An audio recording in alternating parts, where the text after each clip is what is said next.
ಎಲ್ಲರಿಗೂ welcome back to my YouTube channel ಅನ್ಕೊಂಡ Kannada vlogs. ನಾನು ನಿಮ್ಮ ಎಲ್ಲರೂ ಹೇಗಿದ್ದೀರಾ? ಚೆನ್ನಾಗಿದ್ದೀರಾ? ನಾನು ಕೂಡ ತುಂಬಾ ಚೆನ್ನಾಗಿದ್ದೀನಿ. ಇವತ್ತೊಂದು ಮೆಟರ್ನಿಟಿ ಫೋಟೋಶೂಟ್ ಬ್ಲಾಗ್ ನಾನು ಜೊತೆ ಶೇರ್ ಮಾಡ್ತಾ ಇದ್ದೀನಿ. ಅದು ಆಲ್ರೆಡಿ 4-5 ಡೇಸ್ ಆಯಿತು ನಾನು ಶೂಟ್ ಮಾಡಿಕೊಂಡು. ಆದರೆ ನಿಜವಾಗ್ಲೂ ಎಡಿಟ್ ಮಾಡಿ ಅಪ್ಲೋಡ್ ಮಾಡೋಕ್ಕೆ ಟೈಮ್ ಇರಲಿಲ್ಲ. ಅದಕ್ಕೋಸ್ಕರ ಇವತ್ತು ಎಡಿಟ್ ಮಾಡಿ ಇವತ್ತೇ ಅಪ್ಲೋಡ್ ಮಾಡ್ತಾ ಇದ್ದೀನಿ. ಕೆಲವೊಂದಿಷ್ಟು ಕೆಲಸಗಳಿತ್ತು, ಹಾಗೆ ಮನೆಯದು ಎಲ್ಲ ಚೇಂಜಸ್ಗಳನ್ನ ಮಾಡ್ಕೋತಾ ಇದ್ದೆ. ಅದು ಡೀಪ್ ಕ್ಲೀನ್ ಮಾಡ್ಕೋತಾ ಇದ್ದೆ. ಹಾಗಾಗಿ ನಾನು ಅದೆಲ್ಲ ವೀಡಿಯೋಸ್ ಮಾಡ್ಕೊಂಡಿಲ್ಲ. ಇದೊಂದು ವೀಡಿಯೋ ಅಪ್ಲೋಡ್ ಮಾಡಿಬಿಟ್ಟು ಇದೆಲ್ಲ ಕಿಚನ್ದೆಲ್ಲ ಸೆಟ್ ಆದಮೇಲೆ ನಾನು ಇನ್ನು ಡೈಲಿ ಬ್ಲಾಗ್ಸು ಬೇರೆ ಬೇರೆ ಥರ ಎಲ್ಲ ಮಾಡ್ಕೋಬೇಕು ಅಂತ ಅಂದ್ಕೊಂಡಿದ್ದೀನಿ. ಆ ಥರ ನಿಮ್ಮ ಮುಂದೆ ಬರ್ತೀನಿ.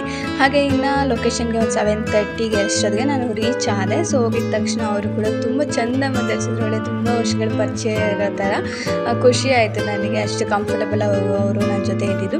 ಆ್ಯಂಡ್ ಟಿಫನ್ ಎಲ್ಲ ಮಾಡಿದರು. ತಿಂದುಬಿಟ್ಟು ಇನ್ನು ಅವ್ರಿಗೆ ಸ್ಯಾರಿ ಎಲ್ಲ ಉಡಿಸ್ಬಿಟ್ಟು ಇವಾಗ ಮೇಕಪ್ ಮಾಡಲಿಕ್ಕೆ ಸ್ಟಾರ್ಟ್ ಮಾಡಿಕೊಂಡೆ. ತುಂಬ ಏನು ಕಾಂಪ್ಲಿಕೇಶನ್ಸ್ ಏನಿರಲಿಲ್ಲ. ಸಕ್ಕತ್ತಾಗಿ ಮೇಕಪ್ ಸೆಟ್ ಆಗಿದೆ ಅಂತ ಹೇಳ್ಬೇಕಂದ್ರೆ ಸಿಂಪಲಾಗೇ ಮಾಡಿದ್ದು. ಆದರೆ ಅವ್ರ ಫೇಸ್ಗೆ ಸಕ್ಕತ್ತಾಗಿ ಅದು ಸೆಟ್ ಆಯಿತು ಹೇಳಬೇಕು ಅಂತ ಅಂದರೆ. ನನ್ನದೇ ದೃಷ್ಟಿ ಆಗುತ್ತೆ, ಅಷ್ಟು ಚೆಂದ ಕಾಣಿಸ್ತಾ ಇದ್ರು. ಆ ಲುಕ್ ಮುಗಿಯೋ ಗಂಟ ನನಗೆ ಅವ್ರ ಮೇಲೆ ಕಣ್ಣಿತ್ತು. ಎಷ್ಟು ಚೆಂದ ಕಾಣಿಸ್ತಿರ್ತಾರಲ್ಲ ಅಂತದ್ದು ಎಸ್ಸತಿ ಮನಸ್ಸಲ್ಲಿ ಅಂದ್ಕೊಂಡು. ಸೊ ಆ ದೃಷ್ಟಿ ಅಂತೂ ಸಕ್ಕತ್ತಾಗಿ ಆಗಿರುತ್ತೆ.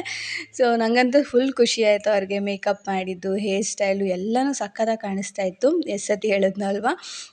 ಇನ್ನು ಅವ್ರಿಗೆ ಯಾವ ಥರ ಬೇಕಾಗಿತ್ತು ಅಂತ ನಾನು ಫಸ್ಟೇ ಕೇಳಿದ್ದೆ. ಸೊ ಸಿಂಪಲಾಗಿ ಕೇಳಿದರು ಅವರು. ಯಾಕಂದರೆ ಮೆಟರ್ನಿಟಿ ಫೋಟೋಶೂಟ್ ಆಗಿರೋದ್ರಿಂದ ಸ್ವಲ್ಪ ಇದಾಗಿರುತ್ತೆ ಅಂದ್ಬಿಟ್ಟು ಸಿಂಪಲಾಗೆ ಕೇಳಿದರು. ಹೆಂಗೋ ಫೋಟೋದಲ್ಲೂ ಕೂಡ ಎಡಿಟ್ ಮಾಡ್ಕೋತಾರಲ್ಲ, ಹಾಗಾಗಿ ಅದು ಸಿಂಪಲಾಗಿ ಮಾಡಿದರು. ಅವ್ರಿಗೆ ಸಕ್ಕತ್ತಾಗಿ ಹೈಲೈಟಾಗಿ ಮೇಕಪ್ ಕಾಣಿಸ್ತಾ ಇತ್ತು. ಅದೊಂಥರ ದೊಡ್ಡ ಖುಷಿ ನನಗೆ.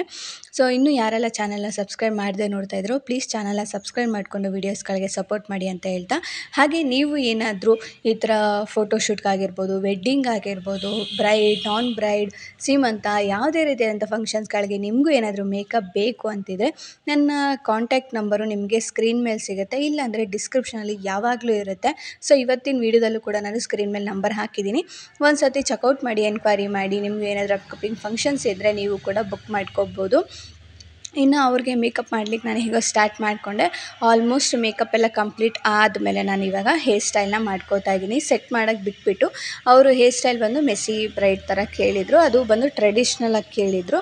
ಯಾಕಂದರೆ ಅವರು ಫಸ್ಟ್ನೇ ಸೀರೆಯಲ್ಲಿ ಟ್ರೆಡಿಷ್ನಲಾಗಿ ಮಾಡಿಸ್ತಾ ಇರೋದು. ಆಮೇಲೆ ಇನ್ನೊಂದು ಸ್ಯಾರಿ ಇತ್ತು, ಸೆಮಿ ಮೈಸೂರು ಸಿಲ್ಕು, ಆಮೇಲೆ ಒಂದು ಗೌನ್, ಈ ಥರ ಅವರು ಪ್ಲ್ಯಾನ್ ಮಾಡ್ಕೊಂಡಿದ್ರು. ಹಾಗಾಗಿ ಒಂದೇ ಸತಿ ಇಲ್ಲಿಂದ ಒಂದು ಸ್ಯಾರಿಲಿ ರೆಡಿ ಆಗೋದ್ರೆ ಅಲ್ಲಿ ಕಾಸ್ಟ್ಯೂಮ್ ಚೇಂಜ್ ಮಾಡ್ಕೊಳ್ಳೋಕ್ಕಾಗತ್ತೆ. ಆಮೇಲೆ ಮೇಕಪ್ ಏನು ತಿರ್ಗಾ ಮಾಡೋ ಆಗಿರಲ್ಲ. ಒನ್ ಮೇಕಪ್ 3 ಲುಕ್ ಅನ್ನೋ ಥರ ಇವಾಗ ಮಾಡಿಕೊಟ್ಟಿದ್ದು. ಸೊ ಹೇರ್ ಸ್ಟೈಲ್ ಕೂಡ ಅಷ್ಟೇ ಅಂದ್ಕೊಂಡಿದ್ದಕ್ಕಿಂತನೂ ಚೆನ್ನಾಗಿ ಬಂದಿತ್ತು ಅಂತಲೇ ಹೇಳ್ಬೋದು. ಹೇರ್ ಸ್ಟೈಲ್ ಎಲ್ಲ ಕಂಪ್ಲೀಟ್ ಆದಮೇಲೆ ಇನ್ನು ಲಾಸ್ಟ್ ಟಚಪ್ ಒಂದು ಮಾಡಬೇಕಾಗಿತ್ತು. ಕೆಲವೊಂದಿಷ್ಟು ಅಂದರೆ ಏನೇನೆಲ್ಲ ಮಾಡಬೇಕಾಗಿತ್ತು ಅವರು ಕೂಡ ಎಲ್ಲರೂ ಫ್ಯಾಮಿಲಿ ಎಲ್ಲ ಹೊರಡ್ತಾಯಿದ್ರು. ಸೊ ನಾನು ಕೂಡ ಅಷ್ಟೊತ್ತಿಗೆ ಇವ್ರಿಗೆ ಟಚಪ್ ಎಲ್ಲ ಮಾಡಿ ಜ್ಯುವೆಲ್ರಿ ಎಲ್ಲ ಹಾಕಿ ಅಟ್ ಲಾಸ್ಟ್ ಕಂಪ್ಲೀಟಾಗಿ ಅವ್ರನ್ನ ರೆಡಿ ಮಾಡಿಕೊಟ್ಟೆ. ತುಂಬಾ ಚೆಂದ ಕಾಣಿಸ್ತಾಯಿದ್ರು. ಆ್ಯಂಡ್ ಇವ್ರು ಬಂದು ನನ್ನ ಅಕ್ಕನ PU ಟೈಮಲ್ಲಿ ಇವರೆಲ್ಲ ಜೊತೇಲಿ ಓದಿದ್ದಂತೆ. ಆವಾಗ ಹಂಗೆ ಹೇಳಿದಾಗ ತುಂಬಾ ಖುಷಿ ಆಯಿತು. ಎಲ್ಲಿಂದ ಎಲ್ಲಿ ಕನೆಕ್ಟ್ ಆಗಿದ್ದೀವಿ ಅಲ್ವಾ. ಆವಾಗೆಲ್ಲೋ ಅವರು PUC ಮಾಡಿದ್ದು. ಇವಾಗ ಅವರು ನನ್ನ ಅಂದರೆ ನನ್ನ ಅಕ್ಕನ್ನ, ನನ್ನ ತಂಗಿ ಅಲ್ವಾ, ಸೊ ನನ್ನ ಕಾಂಟ್ಯಾಕ್ಟ್ ಮಾಡೋರು ಮೇಕಪ್ ಮಾಡಿಸ್ಕೊತಾರೆ. ಎಷ್ಟು ಕೋಇನ್ಸಿಡೆನ್ಸ್ ಅಲ್ವಾ ಅಂತ ಅನ್ನಿಸ್ತಾ ಇತ್ತು. ಸೊ ಹೇಳಬೇಕು ಅಂದರೆ ಈ ಭೂಮಿ ತುಂಬಾ ಚಿಕ್ಕದು. ಎಲ್ಲಿ ಯಾವಾಗ ಯಾರನ್ನ ನೋಡಿರ್ತೀವಿ ಅಂತಲೂ ಗೊತ್ತಾಗಲ್ಲ. ಎಷ್ಟು ಬೇಗ ಐಡೆಂಟಿಫೈ ಮಾಡ್ಬೋದು. ಆ್ಯಂಡ್ ಎಷ್ಟು ಬೇಗ ಎಲ್ಲ ಪರ್ಸನ್ಸ್ಗಳು ಒಂದಾಗ್ತೀವಿ. ಆ್ಯಂಡ್ ತುಂಬಾ ಕಂಫರ್ಟಬಲಾಗಿ ಒಳ್ಳೆ ಫ್ಯಾಮಿಲಿ ಮೆಂಬರ್ಸ್ ಥರನೇ ಇದ್ವಿ. ಆ ಕಂಪ್ಲೀಟ್ ಶೂಟ್ ಆಗೋವರೆಗೂ ಅದೊಂಥರ ಖುಷಿ ನನಗೆ. ಆ್ಯಂಡ್ ಏನಂದರೆ ಅವ್ರ ಮಗ ಫುಲ್ಲು ಹೈಲೈಟು. ಎಷ್ಟು ಚೆಂದ ಮಾತಾಡ್ತಾ ಇದ್ದ ಅಂತ ಅಂದರೆ ನನಗೆ ಶಾಕು. ಅಷ್ಟು ಚೆಂದ ಮಾತಾಡೋದು. ಆಮೇಲೆ ಏನಾದರೂ ಪ್ರಶ್ನೆ ಕೇಳಿದಾಗ ಅದಕ್ಕೆ ಟಕ್ ಅಂತ ಉತ್ತರ ಕೊಡೋದು.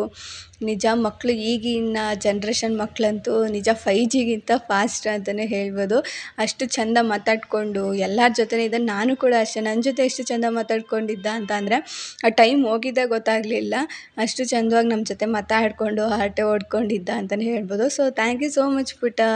ಹಾಗೆ ಇನ್ನು ನೀವು ನೋಡ್ತಾ ಇದ್ದೀರಾ ಅವ್ರಿಗೆ ಫೈನಲಾಗಿ ಜ್ಯುವೆಲ್ರಿ ಎಲ್ಲ ಹಾಕಿ ಸ್ಯಾರಿ ಎಲ್ಲ ಉಡಿಸ್ಬಿಟ್ಟು ಫೈನಲ್ ಲುಕ್ನ ನಿಮ್ಮ ಜೊತೆ ಶೇರ್ ಮಾಡ್ತಾಯಿದ್ದೀನಿ.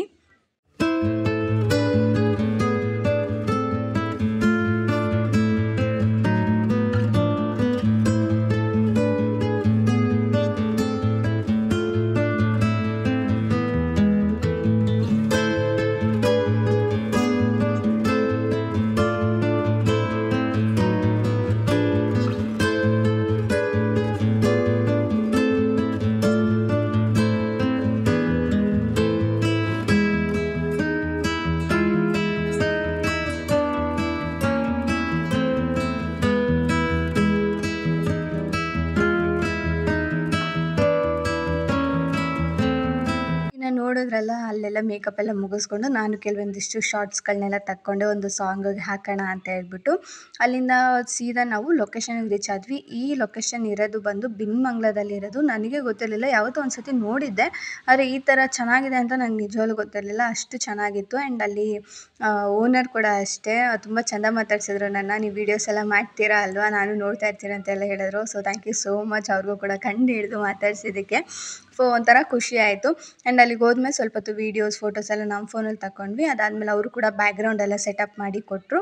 ಆನಂತರ ಅವರು ಟ್ರೆಡಿಷ್ನಲಲ್ಲಿ ಫೋಟೋಶೂಟ್ ಅಂತೂ ಶುರು ಆಯಿತು.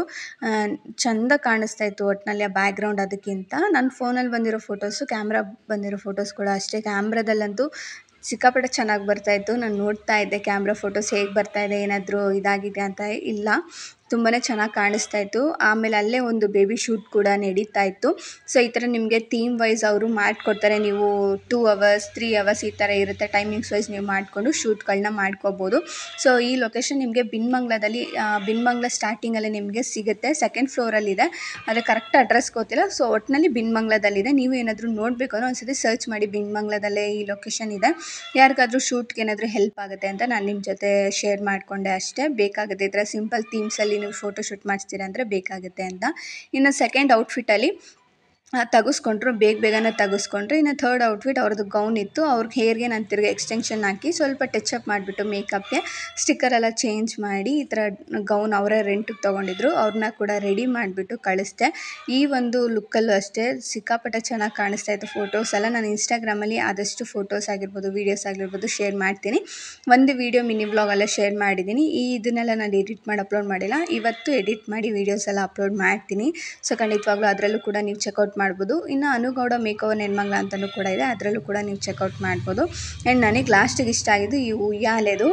ಎಷ್ಟು ಚೆನ್ನಾಗಿತ್ತು ಅಂದರೆ, ಅವರು ಟ್ರೆಡಿಷ್ನಲಲ್ಲೂ ಚೆನ್ನಾಗಿ ಕಾಣಿಸ್ತಾಯಿತ್ತು, ಈ ಥರ ಆ ಗೌನಲ್ಲೂ ಕೂಡ ಒಂದು ಲುಕ್ಕು ಇದರಲ್ಲೂ ಚೆನ್ನಾಗಿ ಕಾಣಿಸ್ತಾ ಇತ್ತು. ಆ್ಯಂಡ್ ಅಲ್ಲೇ ಹಿಂದೆಗಡೆ ಬೇಬಿ ಶೂಟ್ ಕೂಡ ನಡೀತಾ ಇತ್ತು, ಅವರು ಕೂಡ ಮಾಡಿಸ್ತಾಯಿದ್ರು. ನಿಜವಾಗ್ಲೂ ದೊಡ್ಡವ್ರಿಗಿಂತ ಮಕ್ಳಿಗೆ ಫೋಟೋ ಶೂಟ್ ಮಾಡೋದು ತುಂಬಾ ಕಷ್ಟ. ಇನ್ನು ಅಲ್ಲಿ ಕರೆಕ್ಟಾಗಿ ಎಲ್ಲ ಒಂದು 2:30 ವರ್ಷಕ್ಕೆ ಎಲ್ಲ ಮುಗಿಸ್ಕೊಂಡು ನಾನು ಸೀದಾ ಬಸ್ ಹತ್ಕೊಂಡು ಮನೆಗೆ ಬಂದುಬಿಟ್ಟೆ. ಯಾಕಂದರೆ ಸ್ವಲ್ಪ ವೆದರ್ ನೋಡ್ತಾ ಇದ್ದೀರಾ ನೀವು, ಫುಲ್ಲು ಮಳೆ ಬರೋ ಥರ ಇತ್ತು. ಇನ್ನು ಸಂಜೆ ಹೋಗ್ತಾ ಸ್ವಲ್ಪ ಬಿಸಿಲಾಗೋಯ್ತು. ಆ್ಯಂಡ್ ಅಪ್ಪು ಕೂಡ ಆ ಟೈಮ್ಗೆ ಸೈಕಲ್ ತುಳಿತಾ ಇದ್ದ. ಅವನ ಜೊತೆ ನಾನು ಸೇರ್ಕೊಂಡು ಅಲ್ಲೇ ಕೂತ್ಕೊಂಡು ಒಂದು ಟೈಮ್ ಪಾಸ್ ಮಾಡ್ತಾಯಿದ್ವಿ. ಇನ್ನು ನನಗೆ ಆವಾಗ ವ್ಲಾಗ್ಗಳನ್ನ ಹಾಗೆ ಕಂಟಿನ್ಯೂ ಮಾಡೋಕ್ಕಾಗಿಲ್ಲ ನಿಜವಾಗ್ಲೂ. ಬರೀ ಮನೆ ಕೆಲಸ, ಅಲ್ಲಿಂದ ಬಂದಿದ ತಕ್ಷಣ ಬಟ್ಟೆ ವಾಶ್ ಮಾಡ್ಕೊಳ್ಳೋದು, ಈ ಥರದ್ದೆಲ್ಲ ಇತ್ತು. ಹಾಗಾಗಿ ಇನ್ನು ನೆಕ್ಸ್ಟ್ ಡೇ ಅವ್ನಿಗೆ ಅಂಗನವಾಡಿ ಕಳಿಸ್ತಾ ಇರೋದ್ರಿಂದ ಅವ್ನಿಗೆ ಕಲರ್ ಬುಕ್ಸ್ ಮತ್ತು ರೈಟಿಂಗ್ ಎಲ್ಲ ಕಟ್ಟು ಕಳಿಸಿದ್ರು. ಹಾಗಾಗಿ ಅವ್ನಿಗೆ ಇವತ್ತು ನಾನು ಕೂರಿಸ್ಕೊಂಡು ಕಲರ್ಸ್ ಎಲ್ಲ ಮಾಡಿಸ್ತಾ ಇದ್ದೆ. ನೋಡ್ತಾ ಇರ್ಬೋದು ಹೆಂಗೆ ಆಟ ಆಡ್ತಾನೆ ಅಂದರೆ, ಕಲರ್ ಮಾಡೋದ್ರೊಳಗಡೆ ಅಂದರೆ ಕೈ ಸುಮ್ಮನೆ ಹಿಂಗೆ ಅಂತಾನೆ, ಮಾಡೋದೇ ಇಲ್ಲ, ಅಷ್ಟು ತರಲೆ ಆಗ್ಬಿಟ್ಟಿದ್ದಾನೆ ಅವನಂತೂ. ಹಾಗಾಗಿ ಹೆಂಗೋ ನಾನು ಕೈ ಹಿಡಿಸ್ಕೊಂಡು ಕಲರ್ ಮಾಡಿಸ್ದೆ. ಪೂರ್ತಿ ಮಾಡಿದೆ ಅಂದರೆ ಡೈಲಿ ಒಂದೊಂದು ಫ್ರೂಟು, ಅದರಲ್ಲಿ ಏನೇನು ಡ್ರಾಯಿಂಗ್ ಇರುತ್ತಲ್ಲ ಅದನ್ನೆಲ್ಲ ಕಲರ್ಸ್ ಕೊಟ್ಟು ಕಳಿಸ್ತಾರೆ, ಅದನ್ನು ಕಲರ್ಸ್ ಮಾಡಬೇಕು. ಆ್ಯಂಡ್ ಇವಾಗಿನ ಮಕ್ಕಳಿಗೆ ತುಂಬಾ ಇಂಪಾರ್ಟೆಂಟ್ ಇದೆ. ಯಾಕಂದರೆ ಮನೇಲಿ ನಾವು ಅಟ್ಲೀಸ್ಟ್ ಒಂದು ಅರ್ಧ ಗಂಟೆ ಮಾಡಿಸಿದ್ರೇ ಒಳ್ಳೆಯದು ಅಲ್ವಾ. ಹಾಗಾಗಿ ಅಂದರೆ ಒಂದೇ ಸತಿ ಅವ್ರು ಬರೆಯೋಕ್ಕಂತೂ ಬರಲ್ಲ, ಅಟ್ಲೀಸ್ಟ್ ಕಲರ್ಸ್ ಮುಖಾಂತರ ಅವ್ರು ಬರೆಯೋದನ್ನು ಕಲಿತಾರೆ. ಆ್ಯಂಡ್ ನಾನಿಲ್ಲಿ ಅವ್ರಿಗೆ ಎಲ್ಲ ಹಾಕ್ಕೊಟ್ಟಿದ್ರು. ನೆಕ್ಸ್ಟ್ ಪೇಜಲ್ಲಿ ನೀವೇ ಬರ್ಕೊಂಬನ್ನಿ ಅಂತ ಹೇಳಿದ್ರಂತೆ. ಹಾಗಾಗಿ ನಾನು ಅವನಿಗೆ ಬರೆಸ್ತಾ ಇದ್ದೆ. ನೋಡ್ತಾ ಇರ್ಬೋದು ಹೆಂಗೆ ಅವತಾರ ಆಡ್ತಾ ಇದ್ದಾನೆ ಅಂದರೆ, ಕೈಯಲ್ಲಿ ಪೆನ್ಸಿಲೇ ಇಟ್ಕೋತಾ ಇಲ್ಲ, ನಂಗೆ ಬೇಡ ಅಂತ ಒದ್ದಾಡ್ತಾ ಇದ್ದ. ಆದರೆ ಅವ್ನಿಗೇನಂತ ಅಂದರೆ, ಇನ್ನೂ ಇವಾಗ ಲೆಟರ್ಸ್ ಅವ್ನು ಅಷ್ಟು ಪರ್ಫೆಕ್ಟಾಗಿ ಬರೆಯಲ್ಲ ಬಿಡಿ, ನಾನು ಅದೆಲ್ಲ ಕೈ ಹಿಡ್ಸ್ಕೊಂಡು ಬರ್ಸಿರೋದು. ಅವ್ನಿಗೆ ಅಷ್ಟು ಪರ್ಫೆಕ್ಟಾಗಿ ಬರೆಯೋಕ್ಕೆ ಬರಲ್ಲ ಇನ್ನೂ ಅಕ್ಷರಗಳನ್ನ ತಿದ್ದಿಸ್ತಾ ಇದ್ದೀನಿ. ತಿದ್ದುತ್ತಾನೆ, ಕೆಲವೊಂದು ಇದರಲ್ಲಿ ತಿದ್ದಾನೆ, ಬುಕ್ಕಲ್ಲೂ ಪೆನ್ಸಿಲ್ ಇಟ್ಕೊಂಡು ತಿದ್ದೋದೆಲ್ಲ ಅಭ್ಯಾಸ ಮಾಡ್ತಾನೆ. ಅಂದರೆ ಅಂತ ಹೇಳ್ಕೊಂಡು ಹಿಂಗೆ ಅನ್ನೋದೆಲ್ಲ ಮಾಡ್ತಾಯಿರ್ತಾನೆ. ಸೊ ಇದೆಲ್ಲ ಕಂಪ್ಲೀಟಾಗಿ ನಾನೇ ಕೈ ಹಿಡ್ಸ್ಕೊಂಡು ಬರ್ಸಿರೋದು. ಕೈ ಹಿಡ್ಸ್ಕೊಂಡು ಬರ್ಸಿದ್ರು ನೋಡ್ತಾ ಇರ್ಬೋದು ಅವ್ನು ಎಷ್ಟು ಅವತಾರ ಆಡ್ತಾ ಇದ್ದಾನೆ ಅಂತ ಹೇಳ್ಬಿಟ್ಟು. ಬರೀ ಅಂತಂದರೆ ಆಗೋದೇ ಇಲ್ಲ ಮಗಿಗೆ, ಬರೀ ಆಟಾಡು ಅಂದರೆ ಸಿಕ್ಕಾಪಟ್ಟೆ ಚೆನ್ನಾಗಿ ಆಟಾಡ್ತಾನೆ. ಆ್ಯಂಡ್ ಇದು ನೋಡ್ತಾ ಇರ್ಬೋದು ಮೇಡಮ್ ಬರ್ಕೊಟ್ಟಿರೋದು, ನಾನೇ ನೆನ್ನೆ ಕೂರಿಸ್ಕೊಂಡು ಬರ್ಸಿದೆ, ಇವತ್ತು ಇದನ್ನು ಬರೆಸ್ಕೊಂಡೆ. ಇನ್ನು ಇನ್ನೊಂದು ಬುಕ್ಕಲ್ಲಿ ಟೈಮ್ ಇತ್ತು ಅಂತ ಹೇಳ್ಬಿಟ್ಟು ನಾನೇ ಒಂದು ಬುಕ್ಕಲ್ಲಿ ಮತ್ತು ಅನ್ನೋದನ್ನ 2 ಲೆಟರ್ ಬರ್ಕೊಟ್ಟೆ, ಅದ್ರ ಮೇಲೆ ತಿದ್ದು ಅಂತ. ನೋಡ್ತಾ ಇರ್ಬೋದು ಎಷ್ಟು ಚೆನ್ನಾಗಿ ತಿದ್ತಾ ಇದ್ದಾನೆ ಅಂತ.